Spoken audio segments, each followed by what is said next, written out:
Another one that I think is important, you have that like the circumstance we just spoke about where the person's paying off their personal credit cards with company money, all that kind of stuff. You obviously want to remove them from the partnership, but what does that exit provision look like? I don't know if that's what you would term it, but how does that work? And what should you outline in the operating agreement for that? Well, and that's a good question because a lot of the times there are some states who have expulsion provisions in their Limited Liability Company Act.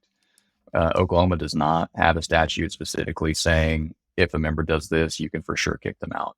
Most of the operating agreements I've seen and drafted don't provide that, and it's because you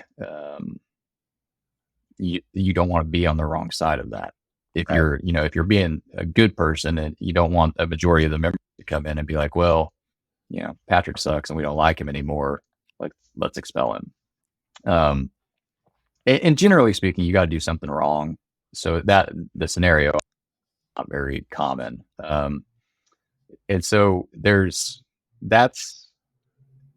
in our practice, we recommend handling stuff like that in the buy-sell agreement, which we think everybody should have that has partners, which would handle the divorce question that you asked about earlier. And there are lots of operating agreements that I've seen that have these buy-sell provisions built into the operating agreement. We feel like the mechanics of it, because there's valuations, there's the triggering events for the buy-sell, such as death or divorce or incapacitation. God forbid if you develop Alzheimer's or get in a wreck or something like that. And so we advise clients that having a separate document that is, agreed to by all the members under the voting terms of an operating agreement, but is its own contract between everybody, is a better practice because it's focused on that scenario of what happens in these situations to somebody else's ownership. And 9 times out of 10, that's a very easy sell, so to speak, for me, because most of the people that we have partnering up are married, and most of them want to be partners with each other, but not necessarily the spouses of who they're partnering with. And that's not a, any sort of indictment on the spouses or anything like that. It's just, you're not who I partnered with. And so, and I've got, I've had litigation on buy-sells where the insurance policies weren't done properly that fund the buy-sell, and then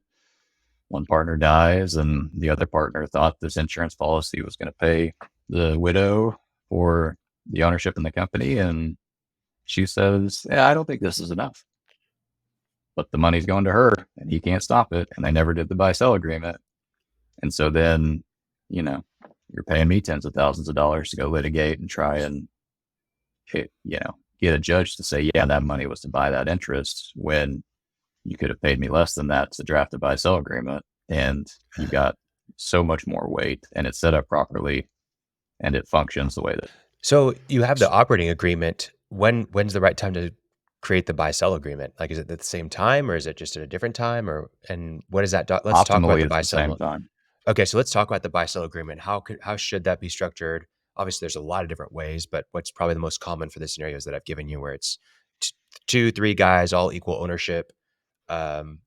What's the best way to handle that? So the high level pieces of it are how it's going to get funded, how you're going to value the ownership interests, and then, in the case of a bad actor, are there discounts on their ownership interest because they're doing things they shouldn't be doing? And so that can be a little bit of an administrative burden, because hopefully your value is ever increasing if you are using insurance to fund these things.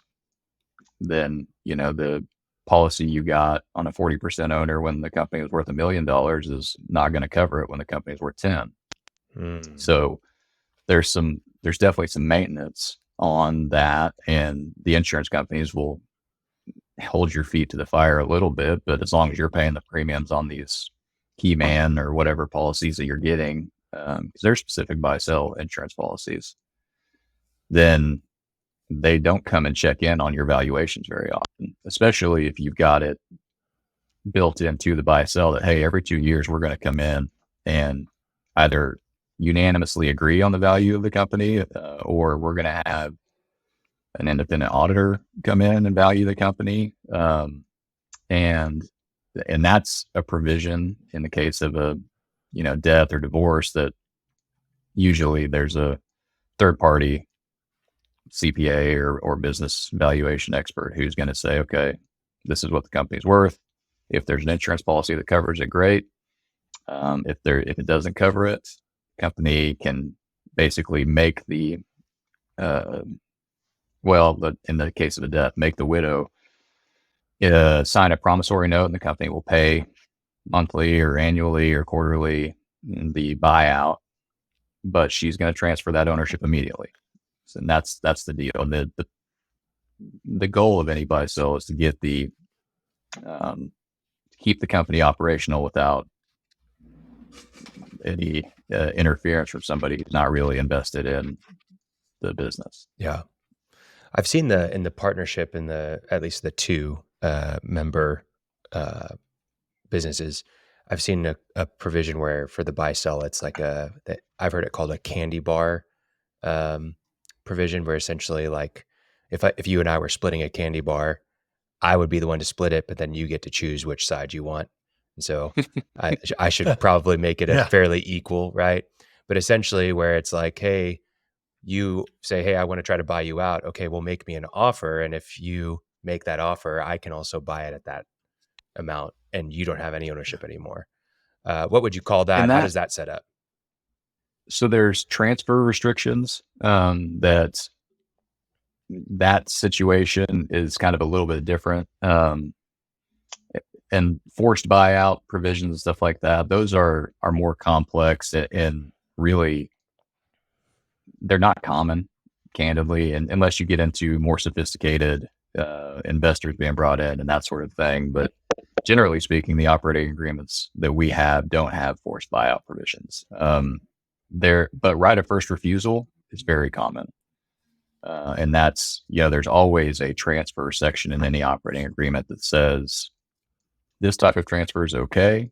Like if you want to move your ownership into a trust that you are the trustee of, that's fine. But any other transfer, you got to give us notice. The company has to have notice. And then whoever you transfer it to is not a member until we say they're a member.